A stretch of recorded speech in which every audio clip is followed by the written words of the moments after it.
नमस्कार दोस्तों, मैं गोपाल जहांगीर जोधपुर की धन्यधरा से आपके अपने YouTube चैनल रीजनिंग गुरु पर एक बार पुनः आपका हार्दिक स्वागत करता हूं। दोस्तों, कल की क्लास में हमने आरआरबी ग्रुप डी यानी कि जो हमारा रीजनिंग का टॉपिक चल रहा था क्रम परीक्षण, उसके कुछ सवाल अधूरे रह गए थे, वो आज हम इस क्लास में पूरी करने की कोशिश करेंगे। कल मेरा थोड़ा कैमरा डैमेज हो गया था, इस वजह से मैं वीडियो को पूरा नहीं कर पाया। तो आज की क्लास में हम इस टॉपिक को पूरा करने की कोशिश करेंगे। देखिए दोस्त, कल हम पढ़ रहे थे जहां पर हमने छोड़ा था, टाइप थर्ड था हमारा वो चीज मैं एक बार वापस रिवाइज करवा देता हूं आपको। टाइप थर्ड में हम पढ़ रहे थे मध्य के व्यक्ति निकालना। मध्य के व्यक्ति निकालना, ठीक है।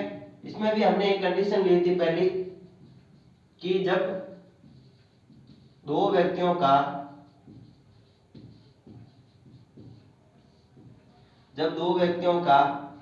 एक ही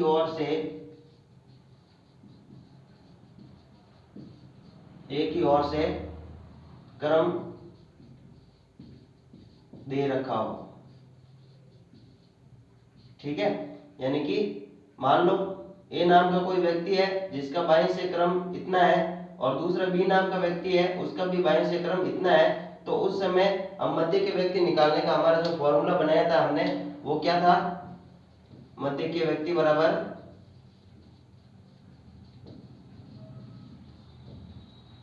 क्रमों का अंतर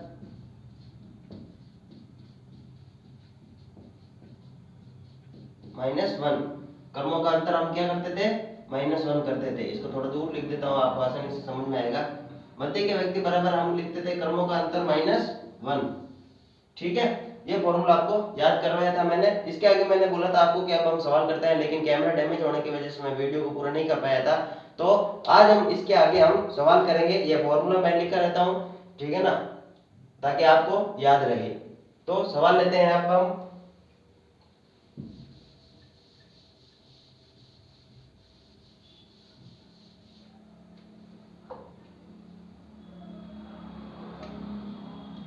क्वेश्चन है, किसी पंक्ति में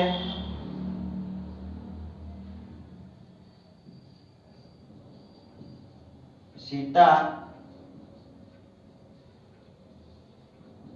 बाएं से चौतीसवें स्थान पर है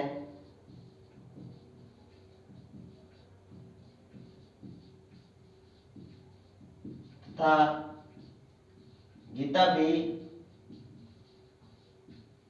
उसी पंक्ति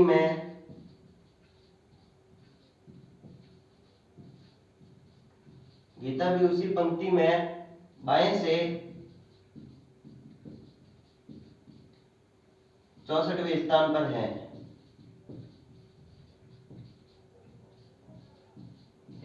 है, तो उनके मध्य कितने व्यक्ति हैं? तो उनके मध्य कितने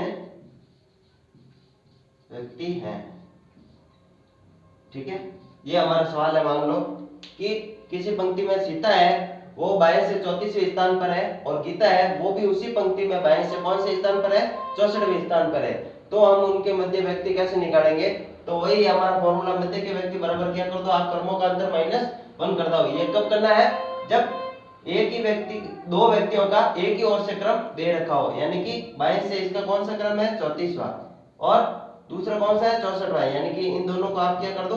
माइनस करके, क्रमों का अंतर करके -1 कर दो आप, ठीक है। तो 64 में से 34 गए पीछे, कितने बच गए? 30। 30 में से 1 गया पीछे, बच गए 29। यानी कि हमारा राइट आंसर क्या हो जाएगा?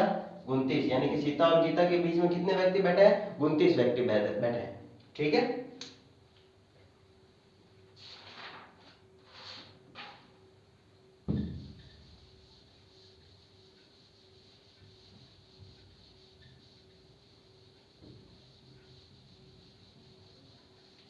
अब हम इसमें सेकंड कंडीशन लेंगे मध्य के व्यक्ति निकालने में।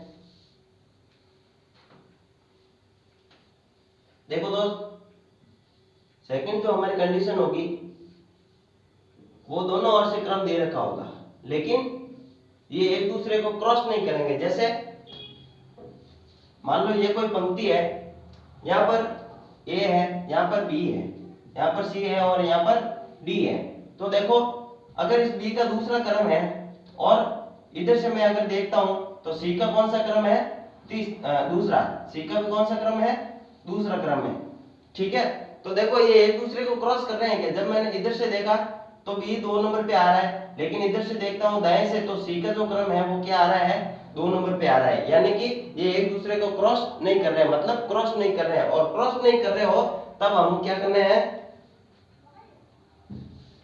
और इसमें एक और चीज होगी दोस्त, आपको कुल व्यक्तियों की संख्या इस बार क्या कर देगा, दे देगा। तो इसको हम बोलेंगे क्रॉस ना होने की शर्त। क्या बोलेंगे, क्रॉस ना होने की शर्त। ठीक है, तो इसमें जो हमारे विपरीत क्रमों का योग होगा वो कुल के मान से कम होना चाहिए, यानी कि तभी ये क्रॉस ना होने की शर्त होगी। कुल का मान जो है वो ज्यादा होना चाहिए विपरीत क्रमों के योग से। विपरीत क्रमों के योग से, विपरीत क्रम वही बाएं से दाएं से दोनों स्थिति को जोड़ना। विपरीत क्रमों के योग से कुल का मान अगर ज्यादा होगा तो जो हमारा मध्य के व्यक्ति निकलेंगे, जब क्रॉस ना होने की शर्त होगी तो मध्य के व्यक्ति कैसे निकलेंगे। मध्य के व्यक्ति बराबर कुछ नहीं करना है आपको, सिर्फ इस कुल में से जो है वो विपरीत क्रमों के योग को घटा देना है, यानी कि कुल माइनस विपरीत क्रमों का योग। ठीक है, कुल माइनस विपरीत क्रमों का योग। बस बैठ गई अपनी व्यवस्था, इतने में अपनी व्यवस्था बैठ जाएगी। मध्य के व्यक्ति कैसे निकाल देंगे, कुल माइनस विपरीत क्रमों का योग कर देंगे। सवाल देखो,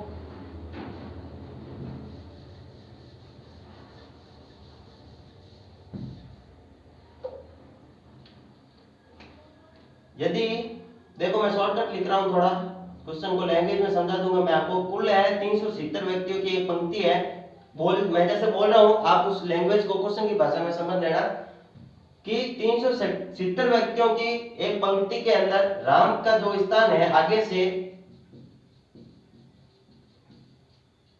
वो मान लीजिए 64वां स्थान है। कौन सा स्थान है, 64वां स्थान। ठीक है, राम है वो आगे से 64वें स्थान पर है और श्याम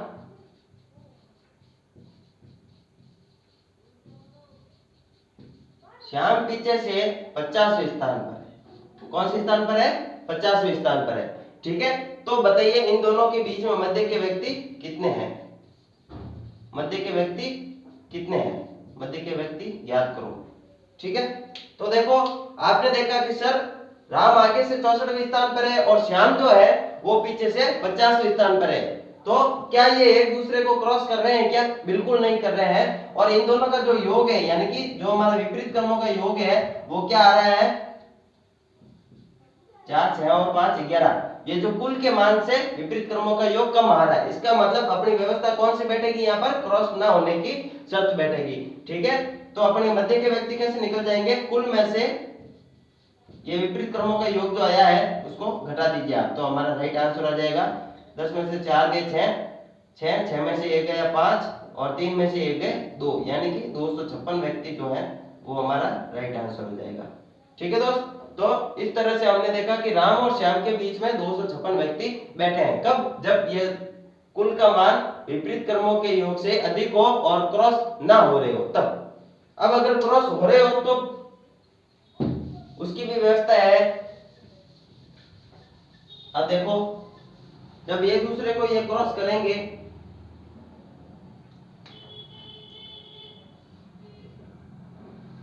ये क्रॉस की स्थिति है दोस्त, क्रॉस होने की शर्त में तीसरी कंडीशन, क्रॉस होने की शर्त हो जब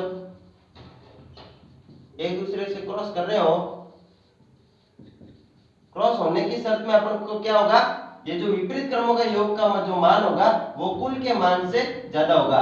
देखिए इस चिन्ह का मतलब होता है लेस देन और इस चिन्ह का मतलब होता है ग्रेटर देन, यानी कि जिस तरफ इस चिन्ह का मुंह खुला रहेगा वो संख्या बड़ी होगी। ठीक है, या जिस तरफ मुंह खुला है, ठीक है ना, वो चीज हमेशा बड़ी होगी और जिस तरफ से इसका मुंह बंद है वो चीज हमेशा छोटी होगी। तो देखो कुल का मान इसमें कम होगा विपरीत क्रमों के योग से, तभी तो क्रॉस होंगे एक दूसरे से, विपरीत क्रमों के योग से। ठीक है, कुल का मान कम होगा विपरीत क्रमों के योग से। तो आपको मध्य के व्यक्ति कैसे निकालोगे, मध्य के व्यक्ति बराबर, देखो अब कुल का मान कम है तो अपन क्या करते हैं, ज्यादा में से कम घटाते हैं हमेशा। तो ज्यादा कौन है, विपरीत क्रमों का योग। तो इसमें से कुल को घटाओ आप पहले तो,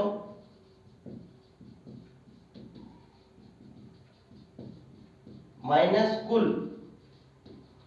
और फिर इस पूरे में से जो है आपको माइनस क्या कर देना है, 2 कर देना है। क्या कर देना है, -2 कर देना है अपन को। ठीक है, तो अपन जो क्रॉस होने की शर्त होगी, ठीक है, तो उसमें अपन के मध्य के व्यक्ति निकल जाएंगे। ये फॉर्मूला आपको याद रखना है। मध्य के व्यक्ति कब, जब क्रॉस होने की शर्त हो, एक दूसरे से क्रॉस हो रहे हो दो व्यक्ति, तो विपरीत क्रमों का योग माइनस कुल और -2 कर देना है। तो अपना राइट आंसर आ जाएगा, मध्य के व्यक्ति निकल जाएंगे। सवाल देखते हैं अपन।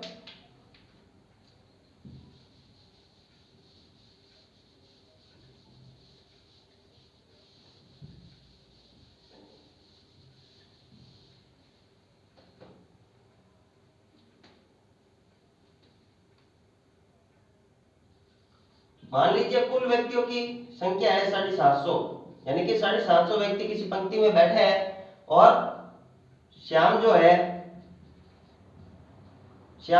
उसका आगे से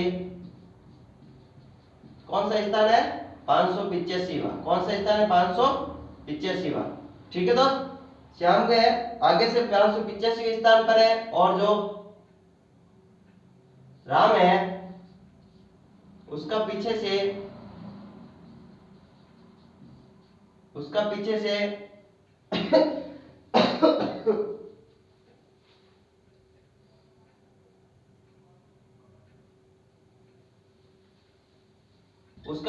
585, हाँ श्याम आगे से 585वें स्थान पर है, और राम जो है वो पीछे से 600वें स्थान पर है, 600वें स्थान पर है। ठीक है, ये जो श्याम है वो आगे से 585वें स्थान पर है, और जो राम है वो पीछे से 600वें स्थान पर है। तो देखो आप, ये एक दूसरे से क्या हो रहे हैं, क्रॉस हो रहे हैं। तो इस स्थिति में क्या होगा, आपको मध्य के व्यक्ति निकालने का अगर बोले, मध्य के व्यक्ति निकालना है, यहाँ पर अपन को फाइंड आउट करना है, तो अपन क्या करेंगे, मध्य के व्यक्ति निकालने के लिए आप इन दोनों का योग कीजिए। देखिए कि ये विपरीत क्रम का योग जो है वो हमारा कुल के मान से ज्यादा है क्या, 5 8 6 और 5 11, बिल्कुल ये जो मान है वो कुल के मान से ज्यादा है। कुल का मान कितना है, 750। ये 750 क्या है, कुल व्यक्तियों की संख्या है किसी पंक्ति के अंदर। तो देखो अपन को क्या करना है, मैंने आपको बताया था कि जो विपरीत क्रमों का योग है उसमें से कुल का मान घटा के और फिर अंत में क्या कर देना है, आपको -2 कर देना है। तो अपन के मध्य के व्यक्ति निकल जाएंगे। इसमें से इसको घटा दो, पीछे कितने बचते हैं, ये बच गए यहाँ पे 5 5, 8 में से 5 गए 3, और 11 में से 7 गए 4। फिर इसमें से ये 2 माइनस कर दो, तो अपना राइट आंसर क्या आ जाएगा, 433। क्या आ जाएगा, 433। ये अपना सही आंसर हो जाएगा। ठीक है, ये जब कब करना है आपको, जब दो व्यक्तियों का क्रम एक दूसरे से क्रॉस हो रहा हो तब। ठीक है, अब अगले टाइप पे पढ़ेंगे हम, स्थान परिवर्तन पर आधारित प्रश्न।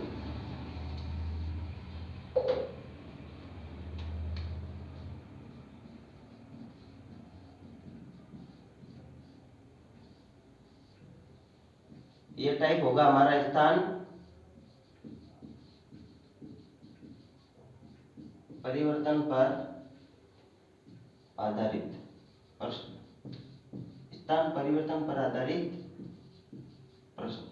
ठीक है, तो देखो इसमें क्या चीज होगी, स्थान परिवर्तन पर आधारित प्रश्न, यानी कि अब क्या करेगा, किसी एक दो व्यक्तियों का स्थान दे रखा है और वो आपस में एक दूसरे से जगह बदल लेंगे, तो उनका नया क्रम क्या होगा, ठीक है, उस तरह से निकालेंगे। देखो ये एक ऐसा टाइप है जिसमें अभी तक हमने जो पढ़ा है, यानी कि मध्य के व्यक्ति निकालना, ठीक है, पंक्ति में कुल व्यक्तियों की संख्या निकालना, वो सारे इस टाइप में हो जाएंगे एक ही सवाल में। मैं आपको सारा बता दूंगा, देखिए किस प्रकार से। एक सवाल लेते हैं हम,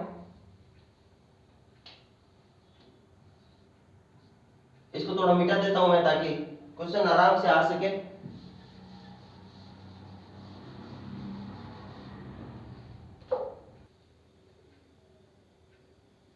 ठीक है दोस्त, ये सवाल है हमारे पास। एक पंक्ति में सुनीता बाएं से 20वें स्थान पर है और अनीता दाएं से 30वें स्थान पर है। अनीता व सुनीता ने अपना स्थान बदल लिया, यानी कि अनीता की जगह सुनीता आ गई और सुनीता की जगह अनीता चली गई। तो अब सुनीता बाएं से कौन से स्थान पर हो जाती है? 37वें स्थान पर हो जाती है। तो अनीता का दाएं से नया क्रम क्या होगा? और पंक्ति में कुल व्यक्तियों की संख्या भी बताइए, साथ साथ अनीता और सुनीता के मध्य में कितने व्यक्ति है ये भी बताइए। तो ये तीनों सवाल अपने इस एक सवाल में ही हो जाएंगे। कैसे होंगे देखिए। देखो दोस्त, सुनीता जो है वो बाएं से कौन से स्थान पर है? 20वें स्थान पर है। ठीक है, सुनीता है वो बाएं से कौन से स्थान पर है? 20वें स्थान पर है। ठीक है, और स्थान बदलने के बाद में सुनीता है वो कौन से स्थान पर हो जाती है? 37वें स्थान पर। कौन से? 37वें स्थान पर हो जाती है जब स्थान बदल लेती है। ठीक है, तो बाएं से ही वो 37वें स्थान पर चली जाती है। और जो अनीता है, ये जो अनीता है वो दाएं से, थोड़ा साफ लिख देता हूं इसको, दाएं से कौन से स्थान पर थी? 30वें स्थान पर थी। तो अब बताइए कि उसका क्रम क्या होगा? दाएं से नया क्रम। ठीक है, ये अपन को निकालना है। तो देखो, जब ये 20 से 37 पर गई तो इसने कितने स्थान बदले? 17। कितने बदले? 17, यानी कि तब वो 37 पे पहुंची होगी। तो इसमें भी 17 जोड़ दीजिए आप, तो अपना राइट आंसर क्या आ जाएगा? 47। और यही हमारा सुनीता का, अनीता का जो है वो दाएं से नया क्रम क्या होगा? 47। ये हमारा किसका आंसर हो जाएगा? फर्स्ट का आंसर, यानी कि इसका क्रम कौन सा हो जाएगा? 47वां क्रम हो जाएगा। अब देखो, अब ये क्या कह रहा है? पंक्ति में कुल व्यक्तियों की संख्या। तो आपको क्या करना है? एक नाम होता है विकर्ण, क्या बोलते हैं उसको? विकर्ण। विकर्ण यानी कि तिरछा। तो देखो, इस 20 को और इस 47 को, ठीक है, देखो ये बाएं से क्रम है और ये दाएं से क्रम है इसका नया। और हम क्या करते थे? कुल व्यक्तियों की संख्या के लिए विपरीत क्रमों का योग माइनस 1 करते थे। वही चीज यहाँ पर करनी है। विपरीत क्रम कौन कौन सा हो गया? इस सुनीता का हो गया बाएं से 20वां और अनीता का दाएं से कौन सा हो गया? 47वां। तो इस 20 और 47 को जोड़ देना है अपन को, 20 प्लस 47 करके, और उसमें से क्या कर देना? -1। तो अपना जो है सेकंड वाले का आंसर आ जाएगा, यानी कि पंक्ति में कुल व्यक्तियों की संख्या आ जाएगी। वो कितनी हो जाएगी? 4 और 2 6, 67। 67 में से एक है पीछे, कितने बच गए? 66, यानी कि इसका आंसर क्या आ जाएगा? 66। ठीक है, अब मध्य के व्यक्ति अगर निकालने का बोले हमको, इसका आंसर आएगा 66। और मध्य के व्यक्ति निकालने का बोले तो ये जो 17 है इसमें से आप क्या कर दो? -1 कर दो। तो अपने पास मध्य के व्यक्ति आ जाएंगे कितने? 16। बस हो गया अपना का। ठीक है, एक बार मैं वापस आपको रिवाइज करवा देता हूं कि 20वें स्थान पर थी सुनीता बाएं से, और स्थान बदलने के बाद वो 37वें स्थान पर हो जाती है। तो कितने बदले? 17। जब इसमें 17 जोड़ेंगे तब भी वो 37वें स्थान पर पहुंची होगी। तो अनीता को भी दाएं से, उसका पहले जो स्थान था उसमें 17 जोड़ दूं तो मेरे पास नया क्रम आ जाएगा 47, यानी कि पहले का आंसर क्या हो जाएगा? अनीता का दाएं से नया क्रम क्या हो जाएगा? 47। और पंक्ति में कुल व्यक्तियों की संख्या निकालनी है तो आपको 20 और 47 को, जो बायां और दायां नया नया क्रम है अपने पास, उन दोनों को जोड़ के -1 कर दो। तो अपने पास पंक्ति में कुल व्यक्तियों की संख्या आ जाएगी। वो कितनी आई? 66, यानी कि 66। और मध्य के व्यक्ति निकालने का बोले तो जितने हमने प्लस किए थे, यानी कि जो ये बीच में जो हमने स्थान परिवर्तन पर कितने स्थान बदले? 17। तो 17 में से आपको 1 घटा देना है तो 16 हो जाएंगे मध्य के व्यक्ति। ठीक है, इस तरह से निकाल सकते हैं।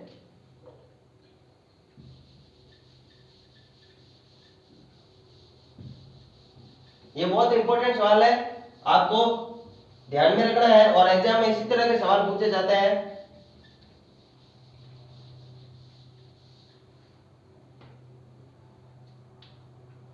अब देखो, अगला टाइप है हमारा, ये लास्ट टाइप है इस टॉपिक का हमारा, टाइप 5, जिसमें हम पढ़ेंगे व्यवस्थित क्रम पर आधारित प्रश्न। व्यवस्थित क्रम पर आधारित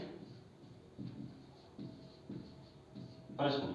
ठीक है, देखिए दोस्त, इसमें क्या कहेगा कि राम श्याम से लंबा है किंतु मोहन जितना नहीं है, वगैरह वगैरह ऐसे पूछेगा। तो उसमें हमको बताना होगा कि इनमें से सबसे लंबा कौन है। ठीक है ना। तो इस प्रकार से सवाल हम इसमें पढ़ेंगे, मतलब उनको व्यवस्थित यानी कि व्यवस्था में जमाना होगा और फिर देखना होगा कि ऊपर कौन है नीचे कौन बैठा है, ठीक है ना, तीसरे नंबर पर कौन है, इस तरह से। तो अपने एक सवाल लेते हैं,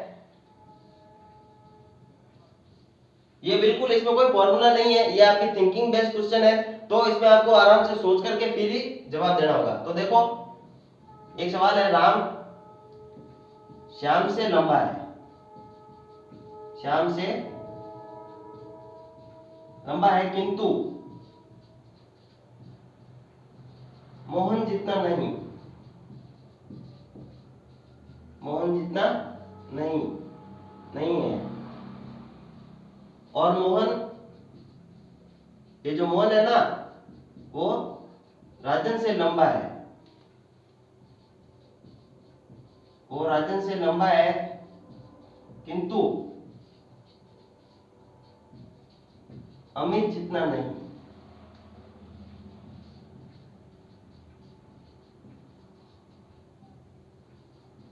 तो इनमें सबसे लंबा कौन है, इनमें सबसे लंबा कौन है। तो देखो ये क्या कह रहा है, राम श्याम से लंबा है। ये जो राम है ना वो किससे लंबा है, श्याम से। मतलब ये जो राम है वो श्याम से लंबा है, तो श्याम नीचे होगा इसके, तभी ये राम लंबा होगा, ठीक है। यानी कि ये जो राम है ना वो श्याम से लंबा है किंतु मोहन जितना नहीं है, यानी कि मोहन इससे भी लंबा होगा। और जो मोहन है ना वो राजन से लंबा है, यानी कि ये राजन है, राजन को यहां पर डाल दो, और राजन से लंबा कौन है, मोहन। लेकिन ये क्या कह रहा है, अमित जितना नहीं है, यानी कि ये जो मोहन है ना राजन से तो लंबा है लेकिन अमित जितना नहीं है, यानी कि अमित इनमें से क्या हो जाएगा, सबसे लंबा हो जाएगा, ठीक है। तो देखो अपनी व्यवस्था बैठी कि नहीं बैठी, देखो राम श्याम से लंबा है, राम जो है ना वो श्याम से लंबा है, बिल्कुल है, और किंतु मोहन जितना नहीं है, तो मोहन इनमें से, मोहन यहाँ पे है क्या, नहीं है। और मोहन के बारे में ये क्या कह रहा है, मोहन राजन से लंबा है, तो ये मोहन है वो राजन से लंबा है, लंबा है तभी यहाँ पर ऊपर लिखा हमने, तो बिल्कुल ये सही है, किंतु अमित जितना नहीं है। लेकिन ये जो मोहन है ना वो अमित से छोटा है, यानी कि अमित से लंबा नहीं है, तो अमित सबसे लंबा होगा यहाँ पे। तो अपने सही प्रश्न का इसका सही उत्तर क्या हो जाएगा, अमित। इनमें से सबसे लंबा कौन है, अमित। और सबसे छोटा पूछे, सबसे छोटा तो वो कौन हो जाएगा, श्याम, ठीक है, श्याम, ठीक है दोस्त। तो आज हमने क्रम परीक्षण टॉपिक पूरा कर लिया है, इसके जितने भी क्वेश्चन थे इंपॉर्टेंट वो हमने देखे, और आप क्वेश्चन शीट के माध्यम से अपने सवाल सॉल्व करने की कोशिश करना, और अगली कड़ी में हम दिशा परीक्षण की बात करेंगे। तो तब तक के लिए जय हिंद जय भारत, और वीडियो को लाइक करना शेयर करना ना भूलें, और चैनल अभी जिसने सब्सक्राइब न किया है वो सब्सक्राइब भी कर दें। धन्यवाद।